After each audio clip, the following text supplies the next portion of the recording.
Good morning, Melanie. Welcome to the Today Show. Thank you for having me. I'm going to give you our special Today Tiny Mic. Cute. Congrats on Hades. Thank you. All the visuals are super intricate. When shaping the album's aesthetic, what were the key ideas that you started with?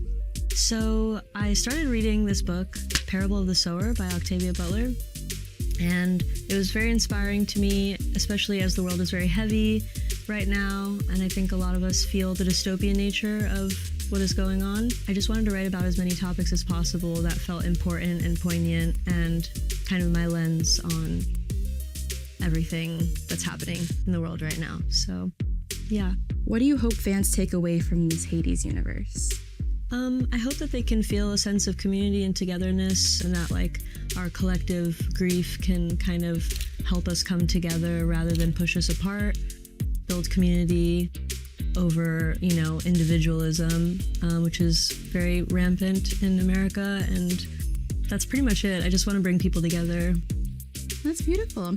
I know you're deeply connected to astrology, so we had our Today astrologer, Lisa Stardust, decode your birth chart if you want to take a read. Cool. Based on your chart, you're very relationship-oriented and you're a powerful, intuitive person who needs to use your energy wisely. Compatibility. You'll always get along with Geminis because they're your neighboring sign.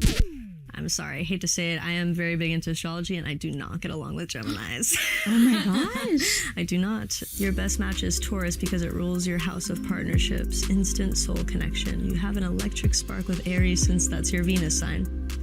Next year's prediction, Jupiter moves into Leo on June 30th, setting the stage for a year-long professional glow-up. The world is yours. Beautiful. Very exciting. Looks like you have an exciting year ahead of you. Awesome. All right, 5-minute warning. Okay, Melanie, I think that's our cue. Let's start moving. Sweet. Okay, let's talk about Circle. Okay. How did you come up with the character? Characters kind of come naturally, and it's a mix of different influences, and I think sometimes I'll just draw things over and over again and they'll be stuck in my mind to the point where I feel like I have to materialize them, and Circle was kind of one of those characters that just kept coming up for me, so just kind of happened intuitively and naturally came together. Super fun. I heard there's also a part 2 coming to Hades. Are there any updates that you can share with us?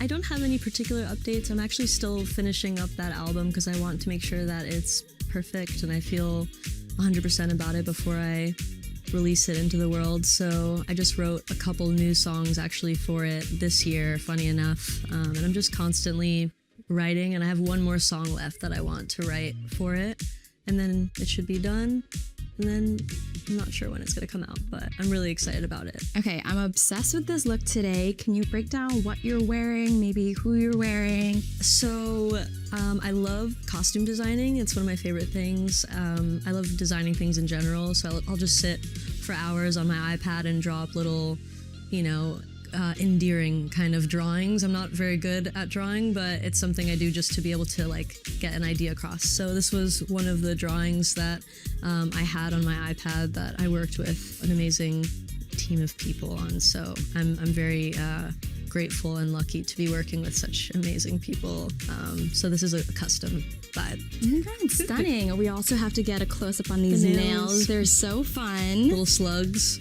So your hairstyles and makeup have kind of evolved over the years with each era. Where do you draw inspiration from when it comes to glam? Nature is very inspiring. You see the sky and a weird dead flower that's on the ground. A lot of different things that inspire me.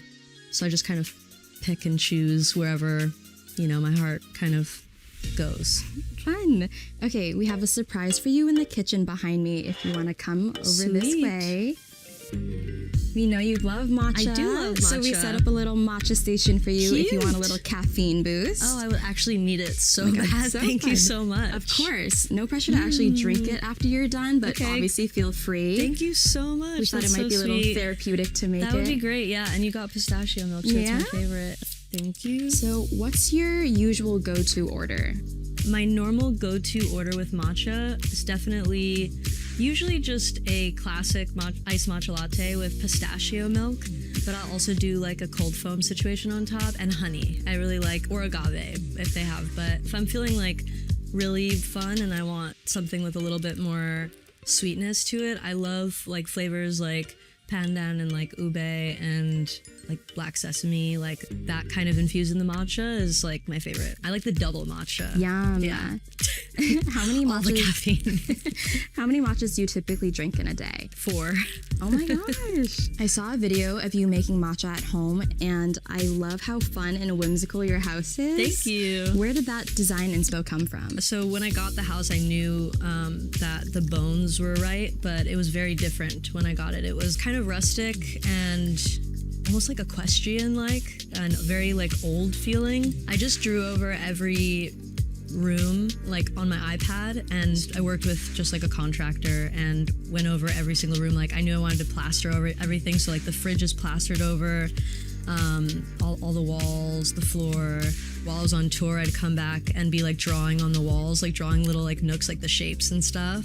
My parents came to the house for the first time when it was done, and they were like, they sobbed, you know, they were like blown away because like both of them grew up in the projects here in New York. So it was like a really like a dream come true to be able to like even own a home, especially in like, you know, today's time. Like things are so expensive and crazy, and I just feel really lucky and fortunate that I get to not only like have like a safe like haven for myself, but also to be able to create art and like make it a peaceful space for like me and my friends and my family to be able to enjoy. Mm-hmm.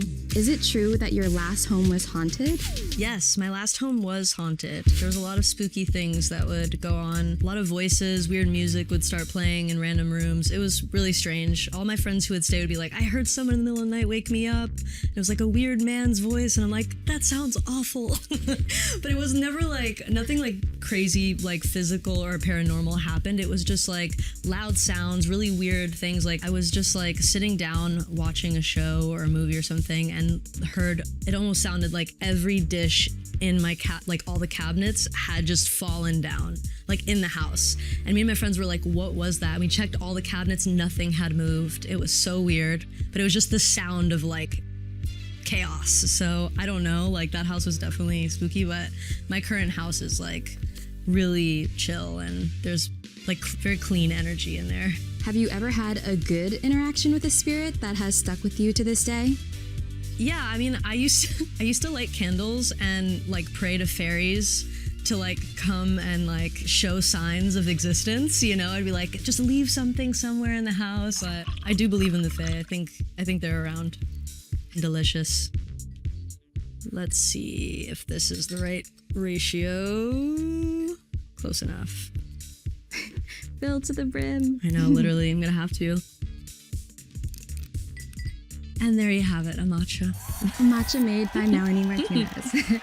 How is it? It's pretty good. I think it's almost showtime, so let's head out of the kitchen. You can Okay. bring your matcha with you if you'd like. I would love to. Should I bring this little tiny mic? Yes. Great. Oh.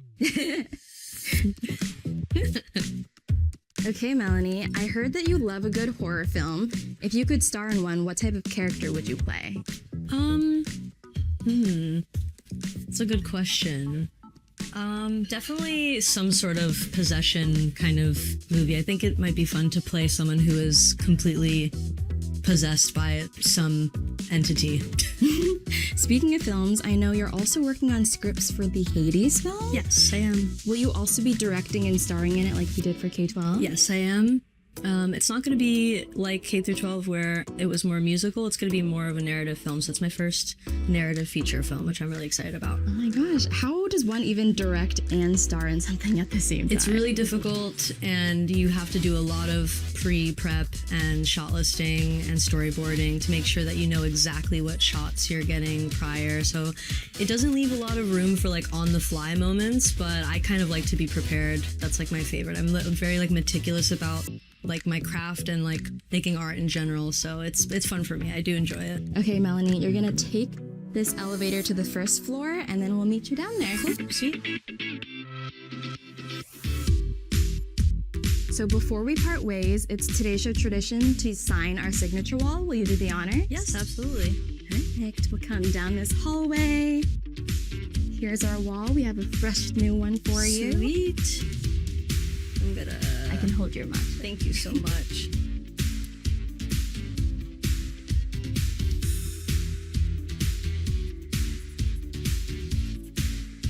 Yay! Thanks so much, Thank you. Melanie. If you want to bring this out, this was so lovely, but I think it's time for you to hit the stage. So we'll see you out there. Sweet. See you out there. Thank Thank you so you. much. Bye. Bye.